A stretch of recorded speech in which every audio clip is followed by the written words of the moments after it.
हाँ जी, 253 पॉइंट है जी। Nucleus ambiguous supply किसको करता है? लैरिंक्स को। ठीक है, तो न्यूक्लियस एम्बिगुअस जो होता है वो 9, 10, 11 क्रेनियल नर्व के लिए होता है।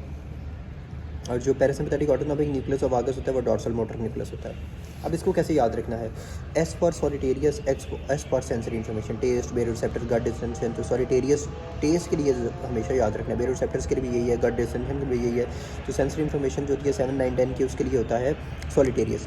अब nucleus ambiguus, M for ambiguus, यानी एम्बिगुअस में जो एम है वो कैपिटल कर ले तो वो मोटर न्यूक्लियस, फेरेंक्स, लैरिंक्स, अपर एसोफेगस, स्वेलिंग, पैलेट एलिवेशन, ये सारी वो चीज़ें 7, 9, 10। ये होगा 9, 10, 11। ठीक है, उसकी मोटर इनर्वेशन। उसके बाद है डॉर्सल, डॉर्सल में ए को कैपिटल कर देते हैं। Dorsal motor nucleus of vagus nerve जो होता है autonomic parasympathetic, A for autonomic, parasympathetic fibres to heart, lungs और अपर जीआई को। तो इसमें जो है ना वागस नर्व यानी 10th नर्व का ये होता है। उसके बाद जी कुछ practice MCQ, general visual carry vagus nerve for pre ganglion fibres arise from dorsal nucleus, pre GVE, general visual different nucleus of vagus nerve with dorsal motor nucleus. ठीक है, उसके बाद है the cranial nerves from the nucleus ambiguus 9, 10, 11 dorsal nucleus of vagus nerve is present in medulla, nucleus ambiguus lies in the medulla, upper medulla section as which of the following nucleus ambiguus. अच्छा जी, 254 point है जी। Most sensitive cells to hypoxia are neurons.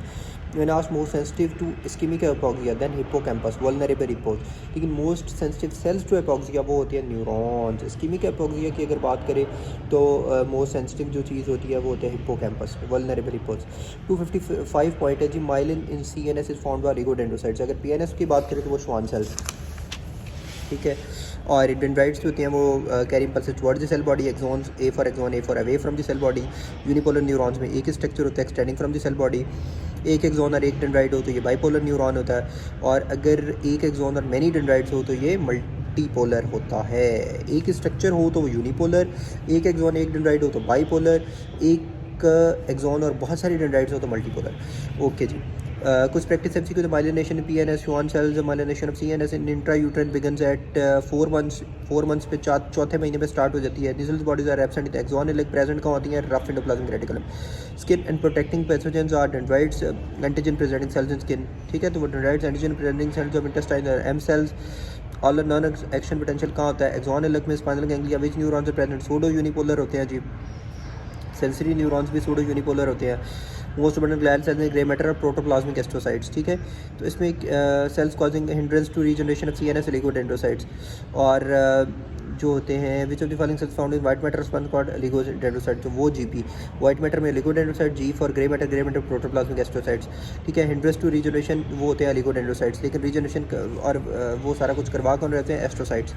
अच्छा, 256 point है subdural haematoma due to leakage of cerebral vein. अब haematomas को कैसे याद रखना है? इसमें एपिड्यूरल हीमाटोमा, ये स्कल है, इसके नीचे होता है ड्यूरा मैटर, फिर एरेक्नॉइड मैटर, फिर पाया मैटर।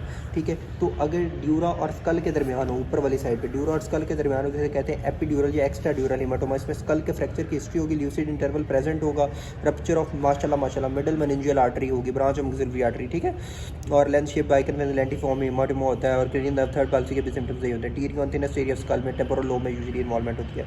सब ड्यूरल हीमाटोमा। अब ड्यूरा के नीचे क्या है? सब ड्यूरल, तो वो एक ब्रिज की तरह होता है, तो उसमें ब्रिजिंग वेन्स का यूजुअली होएगा, ruptured of bridging veins, greater cerebral vein, diploic vein, crescent shape haematoma होता है। Most commonly secondary trauma, old patient falling, alcoholic, वो फॉल कर रहा है। ठीक है, most commonly occur around frontal parietal lobes, respected age, alcoholism, classical fluctuating conscious level होते हैं, रेज्ड ICP और हेडेक होता है। उसके बाद है सब रेकोनाइड हेमरेज। इसमें ना CSF स्टेन विद ब्लड हमेशा आएगा, और most worst headache of my life आएगा। ठीक है, और इसमें जो होता है ना rupture of aneurysm such saccular aneurysm, arteriovenous malformation. ठीक है, during due to trauma, patient complaints of worst headache of neck stiffness on examination, blood stain CSF। Intraparenchymal में हेमरेज इतना ज़्यादा कॉमन नहीं है, but most commonly due to systemic hypertension में भी secondary to परफियन injury in ischaemic state, typically occurs in basal ganglia internal capsule। कुछ practice MCQ है। Middle meningeal artery, branch of maxillary artery regarding arterio sinus part, damage to middle meningeal artery, dura calvaria यानी कोई ऊपर वाला skull का, trauma to interior branch of middle meningeal artery usually dura calvaria, middle meningeal artery rupture, blood collection, epidural. ठीक है, regarding middle interior branch lies deep to the pterion, sub dural haemorrhage due to damage of superior cerebral when.